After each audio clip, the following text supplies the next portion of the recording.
Yes. Oh, Gen la fè. posé, frère. Mwen bezwen pou da fè m kado an ti fonksyon men, kom son ti kob m da de kek bagay nan men. Yo, m sel ti moun nan m gen m pa kakitil pa l'ekol nou fè. Ou fon bay mwen.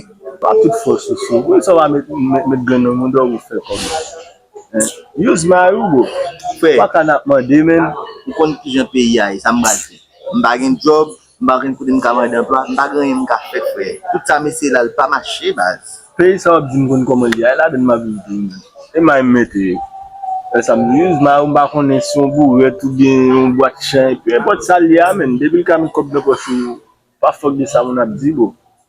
M fin l'ekol nan Congréganis. Yo, pou m fè tout tan sa l'ekol pou nyam filozof, pou nyam mèm pou m bal pou se bourret, pou m bal chay. Bon Dieu. Mais soit fait vous pisser. Par contre, qui stratégie va mettre en place pour convaincre madame ou juste pour nous ensemble avec elle doit jouer comme baiser attendez.